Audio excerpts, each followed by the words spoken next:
صحت دے دی۔ تو ایک دفعہ ایک آدمی نے پوچھا ایوب آپ کو بیماری کے دن یاد آتے ہیں؟ تو آپ نے فرمایا بیماری کے دن آج کے دنوں سے بڑے مزے کے تھے۔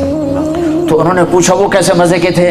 کہ جن دنوں بیمار تھا روزانہ 24 گھنٹے میں ایک دفعہ اللہ مجھے پوچھتا تھا، عرشوں سے آواز آتی تھی ایوب کیا حال ہے، کیا حال ہے؟ بس اس آواز کی لذت میں ہر شے بھول جاتا تھا۔ جب سے صحت ملی ہے وہ آواز چلی گئی ہے۔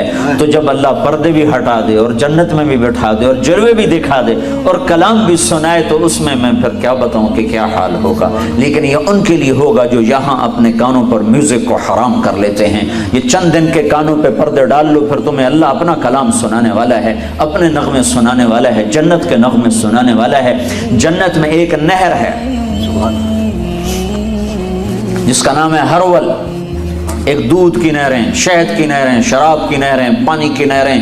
ایک اور نہر ہے اس کا نام ہے ہرول، اس میں پتہ نہیں ہے کیا اس کی تفصیل، لیکن نام لکھا ہوا ہے۔ جنت میں ایک نہر اس کا نام ہے ہرول، اس کے دونوں کناروں پر جنت کی لڑکیاں ہیں جو 24 گھنٹے جنت والوں کے لیے گاتی رہتی ہیں مدھم سروں میں۔ مدھم سروں میں میوزک بجتا رہتا ہے، بجتا رہتا ہے مسلسل۔ جب وہ ہٹتی ہیں تو ان کی جگہ دوسری آ جاتی، وہ ہٹتی ہیں ان کی جگہ اور آ جاتی۔ ان کے ذمہ صرف جنت والوں کو لے اور سر اور ساز سنانا ہے۔ تو تھوڑے دن صبر کرو، اللہ تمہیں دینے والا ہے۔ تو اللہ نے دوسرا دسترخوان بچھایا قرآن پاک کا، اور اس میں کھانے چن کے رکھ دیے توحید کا، رسالت کا، جنت کا، جہنم کا، نماز کا۔ جیسے کبھی روٹی کو دل کرتا ہے، کبھی نماز کو دل کرتا ہے، کبھی پانی کو دل کرتا ہے تو کبھی تلاوت کو دل کرتا ہے۔ حضرت علی کا فرمان ہے جب میرا دل کرتا ہے کہ میں اللہ سے بات کروں تو میں نماز پڑھتا ہوں، تو میں اپنے اللہ سے باتیں شروع کر دیتا ہوں۔ اور جب کبھی میرا دل کرتا ہے کہ اللہ مجھ سے بات کرے، اللہ مجھ سے بات کرے تو میں قرآن پڑھتا ہوں، تو میرا اللہ مجھ سے ہم کلام ہو جاتا ہے۔ اول تو کوئی قرآن پڑھتا نہیں، پڑھنے والے ہوں تو ایک فون پر قرآن بند، ہاں جی کیا کر رہے ہو؟ اور بے وقوف اللہ تجھ سے بات کر رہا تھا، تو یہ کیا کر رہا ہے؟ اللہ تجھ سے بات کر رہا تھا۔ کلام اللہ، یہ اللہ کا کلام ہے۔ تورات اللہ کا کلام نہیں ہے، کتاب اللہ ہے۔ زبور اللہ کا کلام نہیں، کتاب اللہ ہے۔ انجیل اللہ کا کلام نہیں، کتاب اللہ ہے۔ اور قرآن کلام اللہ بھی ہے، کتاب اللہ بھی ہے۔ یہ اللہ کا کلام ہے جو براہ راست اللہ کی ذات سے نکلا۔ تورات لکھوائی گئی، زبور لکھوائی گئی، انجیل لکھوائی گئی، اس لیے 50 سال کے بعد ہر کتاب تبدیل ہو کے رہ گئی اور 2 کتابوں کے نام مٹ گئے۔ تیسری کتاب وہ کتاب ہی نہیں جو عیسیٰ علیہ السلام پر اتاری گئی تھی۔ یہ تو لوقا اور متی، یوحنا اور مرقس، یہ 4 بڑے لوگ ہیں جو حضرت عیسیٰ علیہ السلام کے تقریباً ان 70 سے 110 سال کا فاصلہ ہے۔ پہلا لوقا ہے جو 70 برس کے بعد ہے، اور پھر مرقس تک 110 سال ہیں۔ 70 سے 110 سال کے درمیان ان 4 آدمیوں کی یادداشت میں جو تھا انہوں نے وہ لکھا، اس کا نام بائبل ہے۔ یہ وہ نہیں جو عیسیٰ علیہ السلام پر اتری تھی، یہ کتابیں تھیں، یہ کلام نہ تھا۔ اور قرآن کلام اللہ ہے اور قرآن کتاب اللہ ہے۔ وَتَمَّتْ كَلِمَةُ رَبِّكَ صِدْقًا وَعَدْلًا لَا مُبَدِّلَ لِكَلِمَاتِهِ إِنَّهُ لَقَوْلٌ فَصْلٌ وَمَا هُوَ بِالْهَزْلِ أُحْكِمَتْ آيَاتُهُ ثُمَّ فُصِّلَتْ مِن لَّدُنْ حَكِيمٍ خَبِيرٍ قُرْآنًا عَرَبِيًّا لِقَوْمٍ يَعْلَمُونَ بَشِيرًا وَنَذِيرًا فَأَعْرَضَ أَكْثَرُهُمْ فَهُمْ لَا يَسْمَعُونَ لَوْ أَنزَلْنَا هَذَا الْقُرْآنَ عَلَى جَبَلٍ لَّرَأَيْتَهُ خاشعا متصدعا من خشية الله وتلك الأمثال نضربها للناس لعلهم يتفكرون۔ یہ کلام اللہ ہے، یہ رمضان میں اتارا گیا ہے۔ ایک عجب بات ہے، روح طاقتور ہوتی ہے جب جسم پہ بھوک ہوتی ہے، روح میں قوت پیدا ہوتی ہے جب جسم بھوکا ہوتا ہے۔ امام غزالی نے فرمایا جس دن میرے اوپر فاقہ آیا اس دن میرے اوپر علم کا نیا دروازہ کھلا ہے۔ تو اللہ نے رمضان کی بھوک میں علم چھپایا ہے، ساری کتابیں رمضان میں اتاری۔ یکم رمضان کو ابراہیم علیہ السلام پر چھوٹے پمفلٹ صحیفے آئے، 2 رمضان کو موسیٰ علیہ السلام پر تورات آئی 2000 سال کے بعد، اور 6 رمضان کو 300 سال کے بعد حضرت داؤد علیہ السلام پہ زبور آئی، اور 1200 سال کے بعد 12 رمضان المبارک کو حضرت عیسیٰ علیہ السلام پر انجیل آئی، اور پھر کوئی 650 سال کے بعد 21 رمضان المبارک کو اللہ تبارک و تعالیٰ نے اپنے محبوب پر قرآن کو اتارا۔ انا انزلناہ فی لیلۃ القدر وما ادراک ما لیلۃ القدر لیلۃ القدر خیر من 1000 شہر۔ 21 رمضان تھی، پیر کی رات تھی، نصف رات گزر چکے تھے، پیر کا دن شروع ہو چکا تھا، 12 بجے کے بعد اگلا دن شروع ہو جاتا ہے جب جبریل جلوہ نما ہوئے اور آپ پر آپ کو خوشخبری سنائی کہ یا رسول اللہ آپ آخری نبی ہیں، آپ رحمت للعالمین ہیں، اور یہ آپ کی کتاب، یہ آپ کا کلام، یہ قرآن ہے جو آپ کے اللہ نے لکھ کر نہیں اتارا، اپنے نبی کے سینے پر براہ راست اتارا، علی قلبک نزل بہ الروح الامین علی قلبک، سیدھا میرے رب کی ذات سے نکلا اور آ کے محمد مصطفیٰ کے دل پر اترا اور دل سے زبان پر آیا۔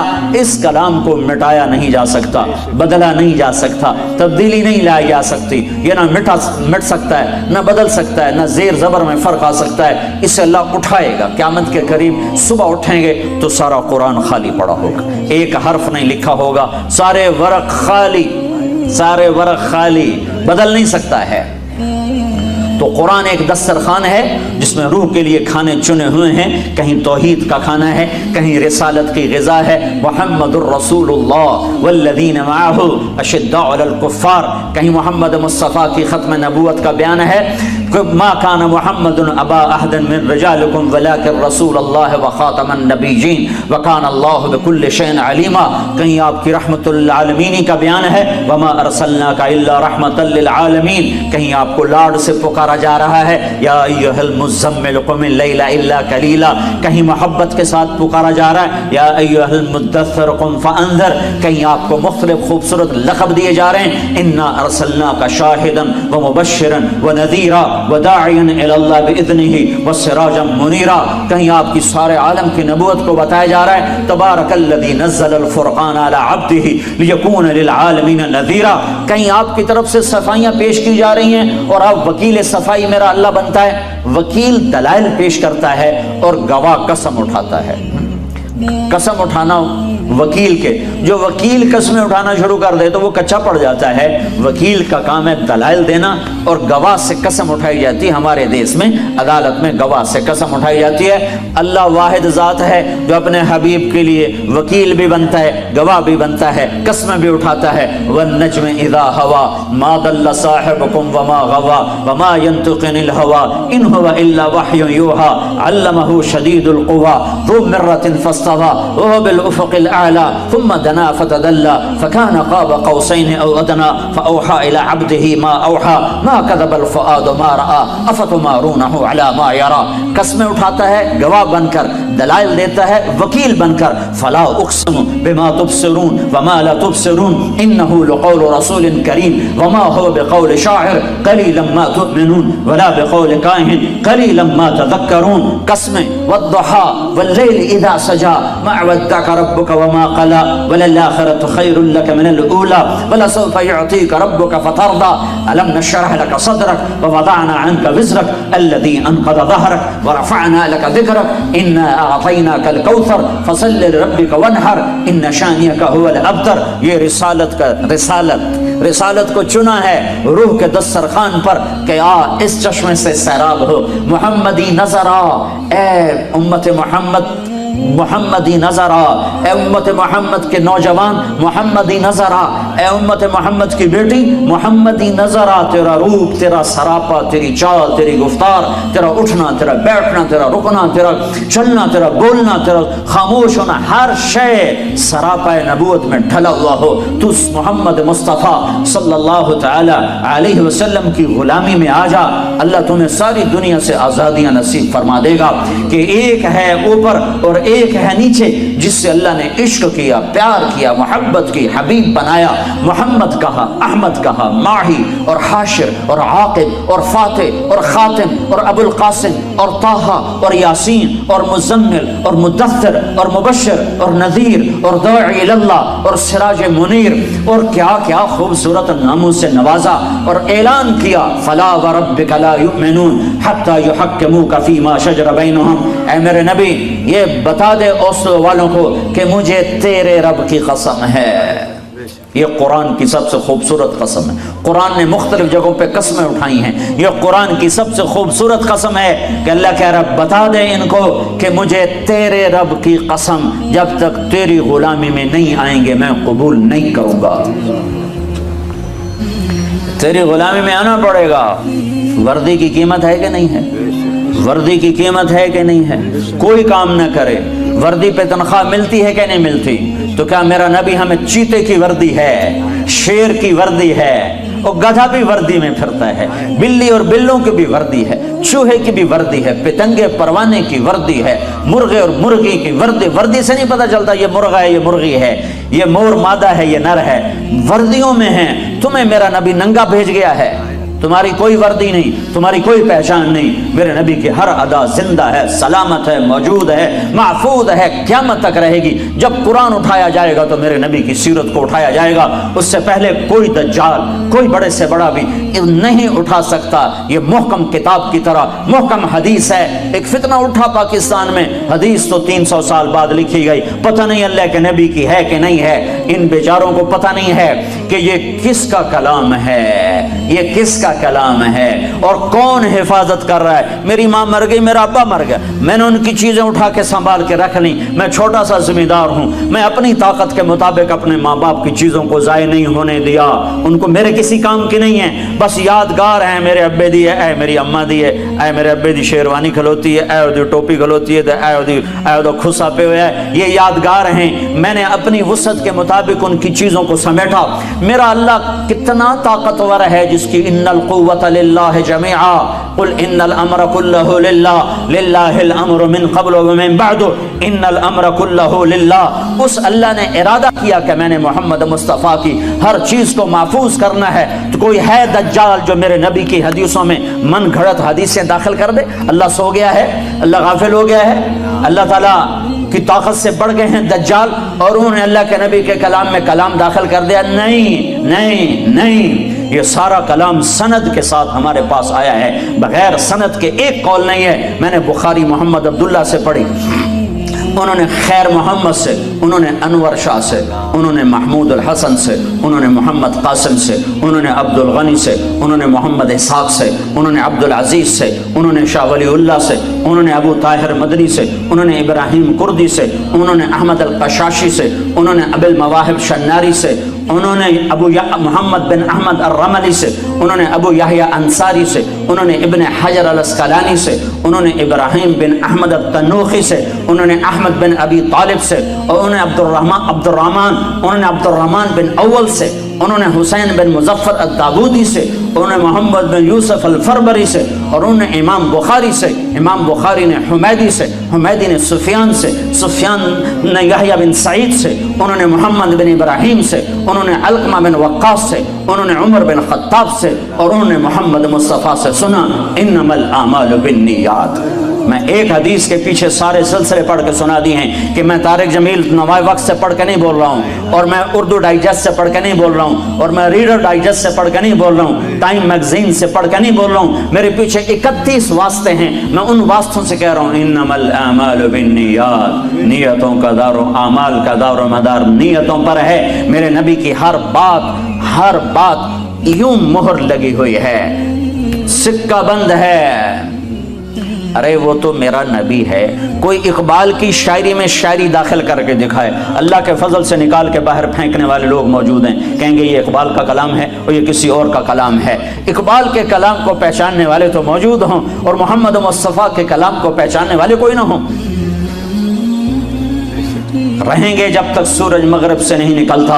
میرے نبی کی ہر ادا محفوظ ہے۔ یہ تو میں نے آپ کو روحانی نسب نامہ سنایا ہے، یہ میرا روحانی نسب نامہ ہے۔ اپنے نبی کا تم خاندانی نسب نامہ بھی سنو کہ وہ محمد بن عبداللہ بن عبد المطلب بن ہاشم بن عبد مناف بن قصی بن کلاب بن مرہ بن کعب بن لبی بن غالب بن فہر بن مالک بن نضر بن کنانہ بن خزیمہ بن مدرکہ بن الیاس بن مدر بن نزار بن معد بن عدنان بن اود بن حمیسہ بن سلامان بن عوز بن بوز بن قموال بن ابی بن عوام بن ناشد بن حزا بن بلداس بن یدلاف بن طابخ بن جاہم بن ناحش بن ماخی بن عیفی بن عبقر بن عبید بن الدعاء بن حمدان بن سنبر بن یثربی بن یحزن بن یلحن بن ارعوہ بن عیدی بن زیشان بن عیسر بن اقناد بن ایہام بن مقصر بن ناحر بن زارع بن سمی بن مزی بن عوض بن عرام بن قیدار بن اسماعیل بن ابراہیم بن آدر بن ناعور بن سروج بن رعو بن فائد بن عابر بن ارفخشاد بن سام بن نوح بن لامک بن متوشال بن ادریس بن یرد بن ملحل ایل بن قینان بن آنوش بن شیس اور بن آدم علیہ السلام۔ بے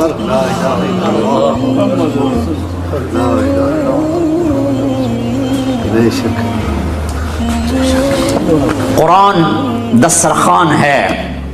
وطور سینین وہذا البلد الامین. طور سینا کی ضرورت نہیں ہے کہ وہاں تورات قرآن میں آ گئی. میرے نبی نے کہا اوتیت المثانی مکان التورات، مجھے تورات کے بدلے میں سورہ فاتحہ مل گئی. والمائدہ مکان الانجیل، اور انجیل بائبل کے بدلے مجھے سورہ مائدہ مل گئی. والحوامیم مکان الزبور، اور زبور کے بدلے مجھے حامیم مل گئے. حامیم کی 7 صورتیں ہیں، اکٹھی شروع ہوتی ہیں اور حامیم حامیم حامیم حامیم حامیم حامیم پر ختم ہوتی ہیں، پھر آگے دوسری سورہ شروع ہوتی ہے. تو سارا آسمانی علم میرے نبی کی کتاب کی 9 صورتوں میں آ گیا.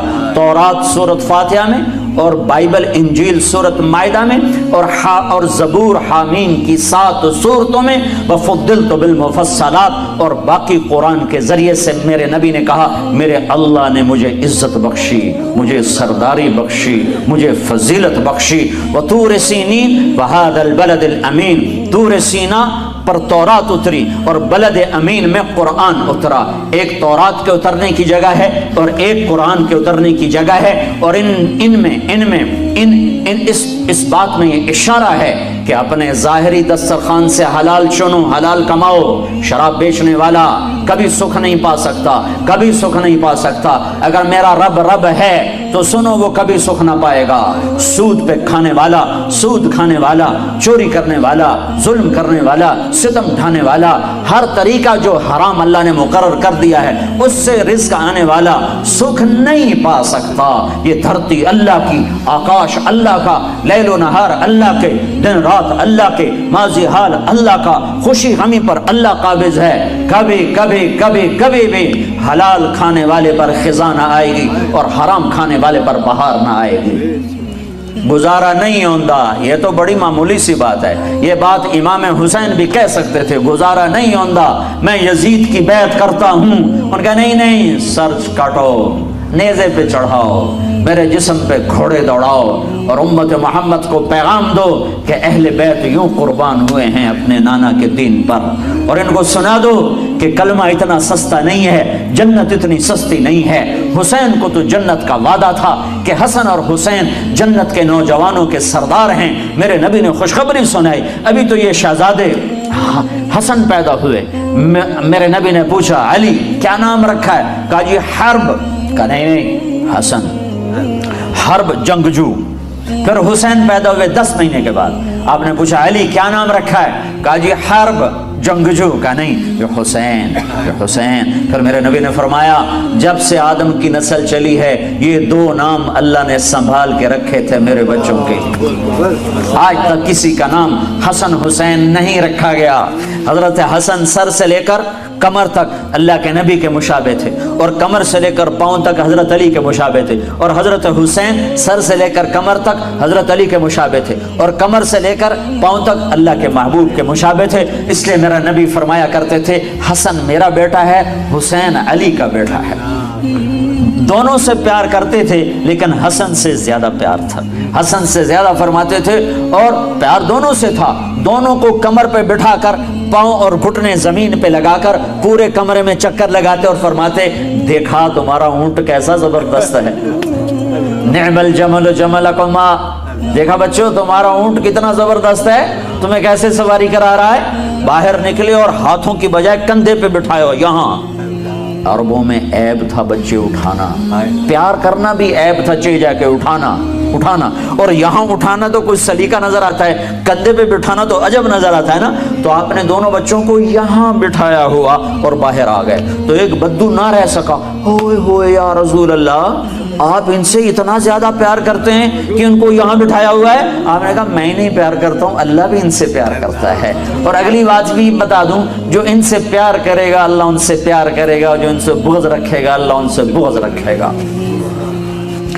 حضرت عمر ملے کہنے لگے واہ واہ بھائی بڑی زبردست سواری ہے. نعم المطیۃ مطیتکما، بڑی زبردست سواری بھائی تمہاری. تو میرے نبی نے کہا نعم الراکبان عمر، سواری تو بڑھیا ہے، سوار بھی تو دیکھ کون ہیں، آج سوار بھی بڑے بڑھیا ہیں. یہ جنت کے نوجوانوں کے سردار ہیں، انہیں کربلاؤں میں سر کٹانے کی کیا ضرورت تھی؟ ہاں ہاں تھی، تاکہ کوئی یہ نہ کہے شراب نہ بیچوں تو کام کیسے کروں، کوئی یہ نہ کہے نماز کیسے پڑھوں، میں تو ڈیوٹی پہ ہوتا ہوں، کوئی یہ نہ کہہ سکے کہ میں روزہ کیسے رکھوں، میں تو محنت مزدوری کرتا ہوں، کوئی یہ نہ کہہ سکے میں پردہ کیسے کروں، میں تو اوسلو میں رہتی ہوں، میں کیسے پردہ کروں، میں تو پردہ نہیں کر سکتی، میں تو اوسلو میں رہتی ہوں۔ یہاں سر نیزوں پہ چڑھ گئے اور بدن ٹکڑے ٹکڑے ہو گئے اور یہ پیغام سنا دیا کہ دین یوں زندہ کیا جاتا ہے۔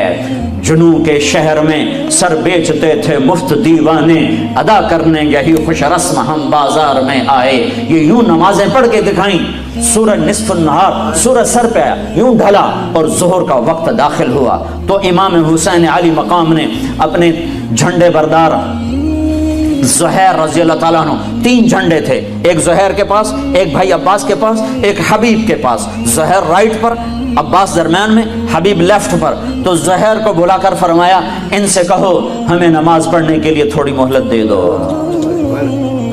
نماز کی اب بھی ضرورت ہے، اب بھی ضرورت ہے، اب تو جنت تیار ہو چکی ہے، اب تو حوریں باہیں پھیلائے کھڑی ہیں استقبال کرنے کے لیے، جنت کے دروازے کھل چکے ہیں، اب ضرورت کیا ہے نا؟ ہاں ہے اوسلو والوں کو پیغام دینا ہے کہ زیر خنجر بھی یہ پیغام سنایا ہم نے، اوسلو والوں کو پیغام دینا ہے کہ تم 100 میں 2 بھی نمازی نہیں رہ چکے ہو، کوئی 100 میں 1 ٹوٹا پھوٹا نمازی پھرتا نظر آتا ہے، انہیں پیغام دینا ہے کہ یوں نمازیں پڑھی جاتی ہیں، نہ بھی پڑھتے تو جنت تیار تھی۔ جنگ سے پہلے اونگ آ گئی، آنکھ کھلی تو ہنسنے لگے۔ بہن زینب نے پوچھا بھائی کیوں ہنسے ہو؟ فرمایا اللہ کے رسول کو خواب میں دیکھا ہے، کہہ رہے ہیں بیٹا میں لینے کے لیے آ چکا ہوں، تو نہ پڑھ ہوں کیڑی گل نماز دی، نہیں ہے اگلی امت کوئی نہیں پڑھنی، انہوں نے دسنا ہے، این پڑھی جاندی ہے، سرےدار تکبیریں کہی جاتی ہیں، خون آلود پیشانیوں سے سجدے کیے جاتے ہیں، کٹے ہوئے بدنوں کے ساتھ تکبیریں پڑھی جاتی ہیں، فوارہ بنے ہوئے جسموں کے ساتھ تکبیریں پڑھی جاتی ہیں۔ یہ پیغام سنانا ہے کہ کل قیامت کے دن کوئی یہ نہ کہہ سکے میں کیسے پڑھتا، کوئی یہ نہ کہہ سکے میں ہوٹل کیسے چلاتا اگر شراب نہ بیچتا، بیچ دے ہوٹل، ریڑھی لگا لے، یا اللہ کے سامنے کھڑا ہونے اس کا منکر ہو جا، یار محمد مصطفیٰ کی رحمتوں کا احسانات کا انکار کر دے کہ میرے اتنے کوئی احسان نہیں، میرے نبی دا میں جو کیتا ہے آپ کیتا ہے، معاف کر دی۔ کس کے سامنے جانے والے ہو؟ جس کی اولاد کے کٹے سر اس کے سامنے ہوں گے۔ تمہاری بیٹیاں زینب سے زیادہ قیمتی ہیں، تمہارے بیٹے حسین سے زیادہ قیمتی ہیں،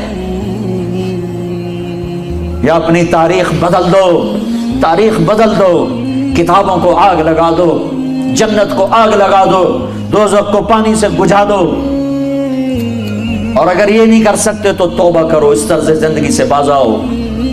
یہ ہلاکت کا راستہ ہے، یہ جنت کا راستہ نہیں ہے، یہ راہیں ادھر نہیں جاتی جدھر اللہ ملتا ہے، یہ چند دن کی دنیا ہے، ٹک حرص و حوث کو چھوڑ میاں، مت دیس بدیس پھیرے مارا، قذاق اجل کا لوٹے ہے دن رات بجا کر نقارا، کیا بدیا بھینسا بیل شتر، کیا گونی پلہ سر بھارا، کیا گیہوں چاول موٹ مٹر، کیا آگ دھواں اور انگارا، سب ٹھاٹ پڑا رہ جائے گا جب لاد چلے گا بنجارا، اجل ہی نے چھوڑا نہ کسرا نہ دارا، اسی سے سکندر صفاتے بہارا، ہر ایک لے کے کیا کیا نہ حسرت سے دارا، پڑا رہ گیا سب یوں ہی ٹھاٹھ سارا، جگہ جی لگانے کی دنیا نہیں ہے، یہ عبرت کی جا ہے تماشا نہیں ہے۔ وہ تم تو راوی بھول گئے ہو، میں تو راوی سے ہر مہینے گزرتا ہوں، وہ راوی کے کنارے ایک ٹوٹا سا مکان ہے جن کو بھی جہاں شب کی سیاہی کا سما ہے، کہتے ہیں یہ آرام گہے نور جہاں ہے، نور جہاں خود ظلمتوں میں سوئی پڑی ہے۔ زہیر نے گھوڑا آگے بڑھایا اور شمر سے کہا جنگ روکو، ہمیں نماز پڑھنے دو۔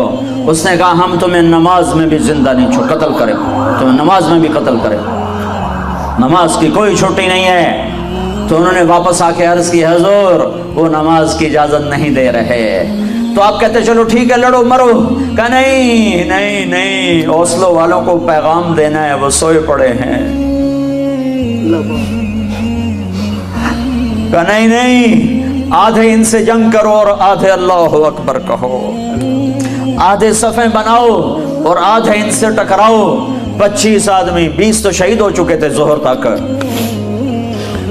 یہ ایسے نمازی دھرتی نے کبھی نہیں دیکھے, آسمان نے کبھی نہیں دیکھے, فرشتوں نے کبھی نہیں دیکھے کہ اپنے خون سے وضو ہو رہا ہے, یہ کربلا کی مٹی سے تیمم ہو رہا ہے.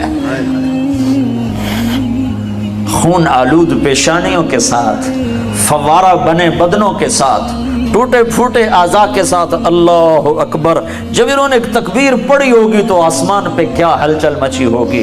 جب انہوں نے سجدوں میں سر رکھا ہوگا تو دھرتی نے کیا کیا بوسے لیے ہوں گے. تم کراؤن کے ہی غلام بن کے رہ گئے ہو. ہائے ہائے ہائے ہائے. یہ بھی کوئی زندگی. اسلام آباد پلاٹ لینا ہے تو گھر بناونا ہے, اس واسطے میں ہوٹل چلاونا ہی ہے, میں شراب بیچنی ہے, میں پیچھا گھر بناونا ہے.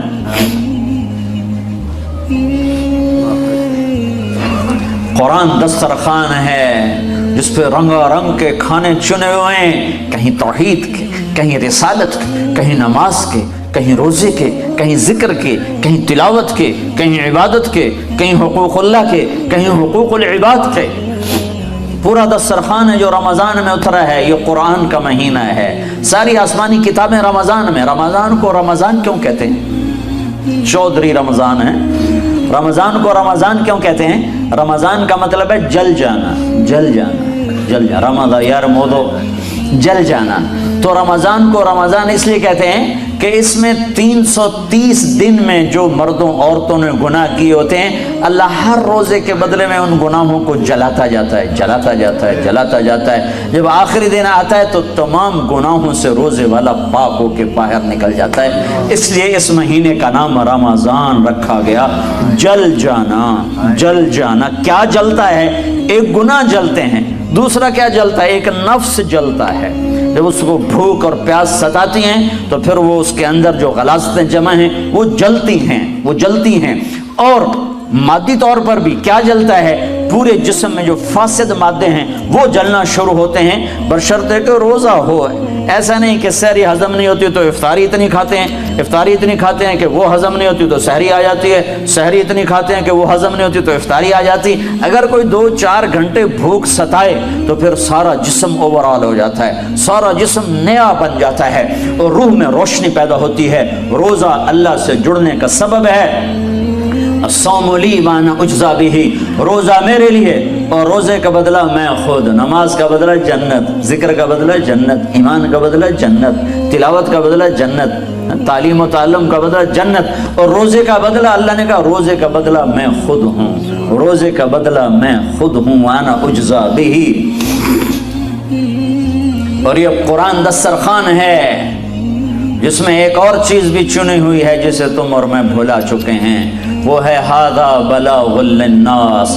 یہ پیغام ہے لوگوں کو پہنچانے کے لیے, یہ پیغام ہے لوگوں کو پہنچانے کے لیے. تبلیغ کا کام اس ایک آیت پر چل رہا ہے اور ایسی 400 آیات ہیں, 400 آیات ضمناً, صراحتاً, اشارتاً, جس میں اللہ اس امت کو یہ پیغام دے رہا ہے کہ تمہارے نبی کے بعد کوئی نبی نہیں ہے, اب میرا قرآن اوروں تک پہنچانا تمہارے ذمے ہے. ایک آدمی کہتا میں تو ان پڑھ آدمی, میں قرآن کیا پہنچاؤں گا؟ بہت آسان. قرآن کا علمی انداز میں پہنچانا اور اس کا وہ ایک اور حکم ہے. قرآن کی تعلیمات کو پہنچانا ایک اور حکم ہے. قرآن کا خلاصہ لوگوں تک پہنچانا ایک اور حکم ہے. ساری آسمانی کتابوں کا خلاصہ ہے قرآن, اور سارے قرآن کا خلاصہ ہے سورۃ فاتحہ, اور سورۃ فاتحہ کا خلاصہ ہے ایاک نعبد و ایاک نستعین. صرف تیری بندگی, صرف تیرے آگے سوال. اگر میں اعجاز صاحب سے کہتا ہوں بھائی اعجاز صاحب آپ صرف اللہ کی بندگی کرو اور صرف اللہ سے مدد مانگو, تو میں نے سارے قرآن کی تبلیغ ان کو کر دی اور سارے قرآن کا پیغام میں نے ان کو پہنچا دیا. تبلیغ علماء کا کام نہیں ہے, تبلیغ عوام کا بھی کام ہے, علماء کا بھی کام ہے. یہ صرف علماء کا کام نہیں ہے. ہاں, مسائل بتانا, علمی رموز اسرار بتانا, حدود شریعت بتانا, یہ علماء کا کام ہے. لیکن تبلیغ تو سب کا کام ہے, ساری امت.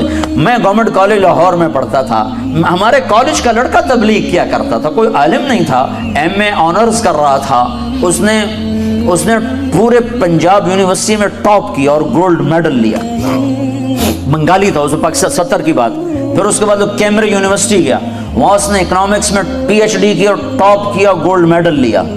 وہ اکیلا لڑکا سارے کالج میں تبلیغ کرتا. اقبال ہاسٹل ایسے چوکور بنا ہوا ہے, اس کے برآمدے میں وہ پھرتا ہوتا تھا اور ایک ایک لڑکے کی محنت کرتا تھا, اور لڑکے اس کے اوپر چھلکے پھینکتے, پانی پھینکتے, ہوٹ کرتے, مذاق اڑاتے, اوے صوفی, اوے ملا, اوے فلانے, اوے فلانے, اور وہ سب کی سن کے ان کو دعوت. میں نے خود ایک دفعہ اسے اپنے کمرے سے یوں دھکا دے کے نکالا کہ جے تو آئندہ میرے کمرے سے بڑا ہے میں تیری ٹنگا باندھ دیونی. لیکن ایک ہفتے کے بعد وہ پھر میرے پاس پہنچا ہوا تھا. یہ تبلیغ ہے. کسی کو تم اوئے کر دو نا تو تم سے موت تک بائیکاٹ کر کے رکھ دے گا. تو ہیں کون میں نے اوئے آکھنا جا. ہاں, اور نبی کیا کرتے ہیں, وہ پاؤں پڑتے ہیں. وہ ممبر پہ بیٹھ کے صرف تقریر نہیں کرتے میری طرح کے ممبر پہ تقریر کی اور چھٹی, وہ لوگوں کے پیچھے پھرتے ہیں.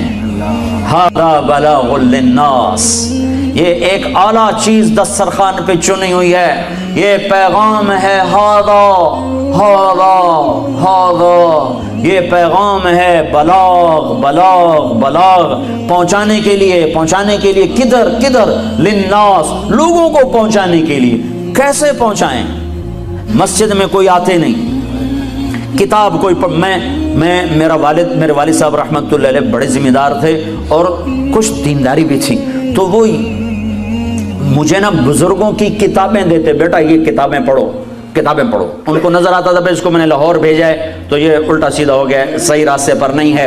11 سال میری عمر تھی جب مجھے میرے ابا نے لاہور بھیج دیا کہ میں میڈیکل سائنس پڑھوں اور ڈاکٹر بنوں. آگے اللہ نے میرا مقدر کچھ اور کیا تھا. تو میں جب کبھی گھر آتا تو مجھے کہتے یہ کتابیں پڑھو, اور میں 2 صفحے پڑھنے کے بعد میری ہمت جواب دے جاتی, میں کہ میرا تو دل ہی کو نہیں پڑھنے کو, میں کیسے پڑھوں. تو میں ابے کے آگے کتاب رکھ کے بیچ میں ناول رکھ کے پڑھتا رہتا تھا. میرا ابا ہاں چنگا پتر چنگا کام کیتی جاندہ ہے, تو میں ویچ پتہ نہیں کی پڑھی جاندہ. تو اب کتاب کوئی پڑھنے والا نہیں, مسجد میں کوئی آنے والا نہیں, کسی عالم کی محفل میں کوئی آنے والا نہیں, درس میں کوئی آنے والا نہیں. لاکھوں کروڑوں مسلمان ہیں جن کا مسجد سے کوئی تعلق نہیں. انہیں تم مسجد والا کیسے بناؤ گے گشت کے سوا؟ جب تک تم جاؤ گے نہیں یہ تمہارے کیسے بنیں گے؟ میرے پاس آئے تو میں ممبر پر بیٹھا نا, اگر میں کسی کلینک میں بیٹھا ہوں تو میرا بھائی دل کا ڈاکٹر ہے بڑا اچھا. ھذا بلاغ للناس, یہ پیغام ہے پہنچانے کے لیے, لہذا اسے پہنچائیں کہ بھائیو اللہ کی مان لو, بہنوں اللہ کی مان لو, اور اللہ کے سامنے ہاتھ پھیلاؤ, کسی اور کے آگے نہ پھیلاؤ. اس کو سیکھ لو. یہ پڑھنے سے, میں تو مدرسے میں پڑھاتا بھی ہوں, تبلیغ میں بھی جاتا ہوں, 10 مدرسے اللہ میرے ذریعے سے چلا رہا ہے. میں اپنے طلبہ سے بھی کہتا ہوں بچوں تم پڑھ رہے ہو, سیکھ نہیں رہے ہو. پڑھنا اور ہے, سیکھنا اور ہے. میں تمہیں صبر کا مطلب پڑھاتا ہوں, سکھاتا نہیں ہوں, کیونکہ صبر کی گھاٹیوں سے گزر کے سیکھا جاتا ہے. تقوی کی گھاٹیوں سے گزر کے سیکھا جاتا ہے. توکل پڑھنے سے نہیں آتا, توکل کی گھاٹیوں سے گزر کے آتا ہے. درگزر پڑھنے سے نہیں آتا, درگزر کرنے سے درگزر آتا ہے. تبلیغ میں ان صفات کو سیکھا جا رہا ہے. اس لیے 6 بر اعظم میں یہ محنت پھیل گئی. نہ کوئی اس میں خطیب ہے, نہ کوئی بڑا علامہ ہے, عام مسلمان ہیں, لیکن دنیا کے آخری کنارے تک اللہ تعالیٰ نے دعوت کی آواز کو پہنچایا. ھذا بلاغ للناس, اس ایک آیت کی بنیاد پر لوگ سال کے لیے, میرا اپنا بیٹا سال کے لیے نکلا ہوا ہے کہ باپ کب چاہے گا کہ اس کی اولاد اس کی آنکھوں سے اوجھل ہو. چلو میں تو باپ ہوں, میرا اتنا زیادہ بچوں سے تعلق بھی نہیں بن سکا کہ میں پھرتا رہا بہت زیادہ, لیکن ماں تو ہر بچوں کے ساتھ اٹیچ ہے. ماں کیسے چاہتی کہ میرا بچہ سال کے لیے میری نظروں سے دور ہو جائے؟ یہ قربانیاں ہیں. پھر وہ شادی شدہ ہے, اپنی بیوی کو چھوڑ کے گیا ہے, چھوٹے بچے کو چھوڑ کے گیا ہے. یہ میرے گھر کی کہانی. اور ایسے لاکھوں انسان ہیں. جو میں جبوتی جا رہا تھا, جماعت میں اجتماع تھا 10 دن کے لیے, تو میرے برابر میں کس سیٹ میں ایک نوجوان آ کر بیٹھا. میں نے پوچھا, پاکستانی جماعت جا رہی تھی 1 سال کے لیے, میں جبوتی جا رہا تھا 10 دن کے لیے, وہ جا رہے تھے 1 سال کے لیے. تو میں نے پوچھا بھائی یہ تمہاری جماعت کا خرچہ کتنا ہے 1 سال کا؟ کہا جی 1 لاکھ روپیہ. میں نے کہا تم کیا کام کرتے ہو؟ کہا جی میں صدہ کے بازار میں بوٹ پالش کرتا ہوں. تو تم نے 1 لاکھ روپیہ کہاں سے لیا؟ کہا جی میرے پاس 3 جوڑے کپڑے تھے, ٹوٹل میرا سرمایہ 3 جوڑے, 1 پہننے کا 3 علاوہ. تو میں نے وہ 3 جوڑے 600 روپے میں بیچ دیے، اور وہ میں نے کہا یا اللہ میری اوقات یہ 600 روپے ہے، اگر تو مجھے لے جانا چاہتا ہے تو میں تیرے نام کو لے کے جانا چاہتا ہوں، مجھے لے جا، نہیں لے جانا چاہتا تو مجھے قرضہ تو کوئی نہیں دینے والا، میں تو غریب آدمی ہوں۔ کہ مجھے نہیں پتا میرے اللہ نے کہاں سے میرے لیے لاکھ کا انتظام کیا، مجھے میرے امیر نے کہا تیرے پیسوں کا انتظام ہو گیا ہے اور میں سال کے لیے جا رہا۔ یہ عجیب و غریب نمونہ وجود میں ہے کہ اپنی جیب پر زد ڈال کے اپنے بھی بچوں کو چھوڑ کر 4 مہینے سال کے لیے دور دراز ملکوں میں جانا، کہ ایک آدمی میرے اس سفر میں کوئی ایک نوجوان نمازی بن جائے، کوئی ایک نوجوان کسی ایک سنت پہ عمل کر لے تو میرے سارے سفر کی قیمت ادا ہوگی، کہ اللہ کے نبی کا ایک ایک طریقہ 7 زمین آسمان سے زیادہ قیمتی ہے۔ تو ھذا بلاغ للناس، یہ قرآن کا دسترخوان ہے جس پر ایک اعلیٰ کھانا چنا ہوا ہے جسے آج امت کھانے کو تیار نہیں، کہ یہ بھی بچے چھوڑ کے جانا کہاں لکھا ہوا ہے؟ میں نے کہا جہاں لکھا وہاں تم پڑھتے ہی نہیں، جہاں لکھا وہاں تم پڑھتے ہی نہیں، پڑھو تو تمہیں پتہ چل جائے کہ کہاں لکھا ہوا ہے، جہاں لکھا ہے وہاں تم پڑھتے نہیں ہو۔ تو میرے بھائیو، روح کا دسترخوان قرآن پاک ہے جو مختلف انواع کے کھانوں سے اللہ نے چن کر ہمارے سامنے سجا دیا ہے کہ ادھر سے کھاؤ حلال، اور یہ بھی اعمال ہیں انہیں اختیار ہو، تمہاری روح کی غذا ہیں، کہیں توحید کا کھانا ہے، کہیں رسالت کا ہے، کہیں انابت کا ہے، کہیں خشیت کا ہے، کہیں علم کا ہے، کہیں ذکر کا ہے، کہیں اخلاق کا ہے، کہیں قربانیوں کا ہے، کہیں راتوں کے اٹھنے کا ہے، کہیں طواف کا ہے، کہیں حج کا ہے، کہیں مینا کا، کہیں مزدلفہ کا، یہ سارا قرآن دسترخوان ہے۔ اس میں ایک عالی شان کھانا چنا ہوا ہے، وہ تبلیغ کا ہے کہ پوری دنیا کے انسانوں تک اللہ کا پیغام پہنچاؤ، اپنی جان مال کے ساتھ، اپنی جان مال کے ساتھ، اپنے جان مال کے ساتھ، اور ان کی منت کرو، ان کی گالی سنو، ان کا کڑواہٹ، ان کی کسیلی، ان کی کڑوی باتیں سنو، جیسے وہ نعیم الدین ہماری سنتا تھا اور پھر گشت کیا کرتا تھا۔ تو اتنا تو کوئی پتھر کوئی ہوتا ہے اتنا سنگ دل کے وہ بالکل ہی آخر تک نہ نرمائے۔ تو میں نے تو ایک دفعہ اس کو کمرے سے دھکا دے کے نکالا، اگلی دفعہ تو میں شرما گیا، میں نے کہا انسانیت بھی کوئی چیز ہے، اچھا جی فرماؤ جی، کہا جی مسجد چلو، میں کہا بھائی چلو بھائی،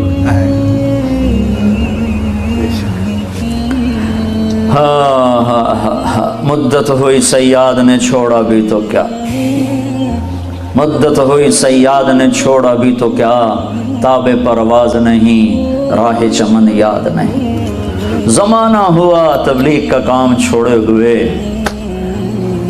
پرندہ چھوٹا تھا تو آدمی نے پکڑ کے پنجرے میں ڈال دیا، اس کی آنکھ کھلی تو وہ پنجرے میں تھا، اس نے سمجھا یہی میری کائنات ہے، یہ دانا چگنا، یہ پانی پینا، یہی میری کائنات ہے، پھڑ پھڑانا، اڑنا، پروازیں، چمن، راہیں، آشیانہ، ہر جگہ بھول گیا۔ جب وہ کچھ بڑا ہو گیا تو ایک دن شکاری کو ترس آیا تو اس نے پنجرے کا دروازہ کھولا اور کہا جا بچہ اڑ جا اپنے ماں باپ کے پاس، اپنے چمن کی راہ لے، اپنے آشیاں کا ہو جا، اپنی لمبی پروازوں پہ اڑ جا۔ تو وہ کہتا ہے تاب پرواز نہیں راہ چمن یاد نہیں، میں تو اڑ نہیں سکتا، میں تو اڑنا بھول چکا ہوں، اور اگر میں اڑ لوں تو مجھے اپنے گھر کی خیر خبر نہیں، میں کس چمن کا پکڑا ہوا ہوں، میں کس آشیاں سے اٹھایا گیا ہوں، مجھے تو یاد نہیں ہے۔ تو آج میرے نبی کی امت کا یہی حال ہے، تاب پرواز نہیں راہ چمن یاد نہیں۔ آج انہیں یاد نہیں کہ ہم پورے عالم میں دین پھیلانے کے لیے پیدا کیے گئے ہیں، ہم سارے عالم کے انسانوں کو اللہ کا پیغام سنانے کے لیے پیدا کیے گئے ہیں۔ ان ملکوں والوں نے آپ پر کتنا احسان کیا ہے کہ آپ کو پاسپورٹ دیے، آپ کو سارے شہری حقوق دیے، ہر شے آپ کو ظلم سے بچایا۔ اسلامی ملکوں میں جو ظلم و ستم ہوتا ہے اس کا ذرہ بھی یہاں نہیں ہے۔ تو اس احسان کا بدلہ آپ کے ذمہ نہیں تھا کہ ان میں کوئی دوزخ میں نہ جاتا، یہ جنت والے بن جاتے، یہ کلمے والے بن جاتے۔ چلو ان کو چھوڑو، جو اپنے ہی نوجوان نسل یہاں غافل ہو گئی، برباد ہو گئے، یہ اللہ کے والے بن جاتے، اللہ کے دین والے بن جاتے، اللہ کا پیغام لے کر دنیا میں پھرنے والے بن جاتے۔ یہ بھائیو، تبلیغ کوئی جماعت نہیں ہے، ہم کوئی جماعت نہیں ہے، تبلیغ ختم نبوت کا کام ہے۔ لا الہ الا اللہ محمد الرسول اللہ، یہ کلمہ ہے، اس کے 3 جز ظاہر ہیں، ایک جز چوتھا لفظوں میں نہیں مطلب میں موجود ہے۔ لا الہ الا اللہ محمد الرسول اللہ کلمہ اتنا ہے، یہاں کے پورا ہو جاتا ہے، لیکن ایک جز ایسا جو ابھی باقی ہے وہ اس میں شامل نہ ہو، لفظوں میں نہیں معنی میں، تو یہ کلمہ پڑھ کے بھی آدمی کافر رہتا ہے، وہ ہے لا نبی بعدہ، کہ میرے نبی کے بعد کوئی نبی نہیں ہے۔ تو اس کو میں لفظوں میں نہیں لا رہا ہوں، سو کے نہ سننا کہ تم پیچھے میرے تو فتویٰ ٹھوکی کھلوتے ہو کہ مولوی طارق میں کلمہ ہی بٹا گیا ساڑا، جاگ کے سنو، جاگ کے سنو، لا الہ الا اللہ محمد الرسول اللہ، کلمہ ختم ہو گیا، لیکن محمد الرسول اللہ کے اندر مطلب میں ایک مطلب اور پوشیدہ ہے، جیسے طارق جمیل میں ایک اور طارق جمیل ہے جس کا نام روح ہے، وہ نکل جائے تو یہ ڈیڈ باڈی ہے، میت ہے، طارق جمیل نہیں ہے۔ لا نبی بعدہ، میرے نبی کے بعد کوئی نبی نہیں ہے، یہ عقیدہ اگر محمد الرسول اللہ سے نکل جائے تو یہ سارا کلمہ کفر بن جاتا ہے۔ تو لا الہ اس کا تقاضا ہے مخلوق کے آگے ہاتھ نہ پھیلا، الا اللہ اس کا تقاضا ہے اللہ کے آگے سر جھکا، محمد الرسول اللہ اس کا تقاضا ہے محمدی بن جا۔ لا الہ الا اللہ اندر کی چیز ہے، محمد الرسول اللہ باہر کی چیز ہے۔ لا الہ الا اللہ ہم دکھا نہیں سکتے اور محمد الرسول اللہ ہم چھپا نہیں سکتے۔ لا الہ الا اللہ اندر اترتا ہے، محمد الرسول اللہ باہر چھلکتا ہے۔ جتنا لا الہ الا اللہ اندر اترے گا اتنا محمد الرسول اللہ باہر چھلک چھلک کے نظر آئے گا۔ لا الہ الا اللہ دکھایا نہیں جا سکتا، محمد الرسول اللہ کو چھپایا نہیں جا سکتا، تو لا الہ کسی کے آگے ہاتھ نہ پھیلا، الا اللہ اللہ کے آگے سر جھکا، محمد الرسول اللہ محمدی بن جا، محمدی بن جا، یہ کلمے کا مطالبہ ہو گیا۔ لا نبی بعدہ، لا نبی بعدہ، لا نبی بعدہ، میرے نبی کے بعد کوئی نبی نہیں ہے۔ میری بات سمجھ میں آ رہی نا بھائی؟ میرے نبی کے بعد کوئی نبی نہیں ہے، اس کا کیا مطالبہ ہے؟ لا نبی بعدہ، میرے نبی کے بعد کوئی نبی نہیں ہے، اس کا مطالبہ ہے تبلیغ کا کام کر، دعوت کا کام کر۔ کہ جو مجھے تو خود کچھ نہیں آتا، اتنا تو آتا ہے کہ بھائی اللہ کی مان لے، یہ آتا ہے کہ نہیں آتا؟ جا لوگوں کو کہہ، پتہ نہیں تیری برکت سے کتنوں کو ہدایت مل جائے گی۔ رب مبلغ اوعى من سامع نضر الله امرا سمع مقالتي فوعاها ثم اداها كما سمعها فرب مبلغ اوعى من سامع۔ میرا نبی نے تو پہلے کہا تھا کہ تم میری بات لے کے جاؤ، بہت سے لوگ ایسے ہوں گے تم سے سن کر تم سے زیادہ عمل والے ثابت ہوں گے۔ تو تبلیغ کوئی تبلیغی جماعت کا کام، میں تبلیغی جماعت کی طرف سے نہیں بول رہا ہوں، میں ختم نبوت کی طرف سے بول رہا ہوں کہ میرا نبی آخری نے، میں کلمے کی طرف سے بول رہا ہوں، لا الہ الا اللہ کی طرف سے بول رہا ہوں، محمد الرسول اللہ کی طرف سے بول رہا ہوں، لا نبی بعدہ کی طرف سے بول رہا ہوں کہ اگر میرا نبی آخری نبی ہے تو اس کے پیغام کو آگے پہنچانا میرے دل میں ہے، اپنوں کو بھی غیروں کو بھی۔ اب تو اپنوں کو نہیں پتا، میں ملتان ضلع، میرا ضلع ملتان ہے، اب خانیوال ہو گیا، نواں شہر بھرا ہوا آبادی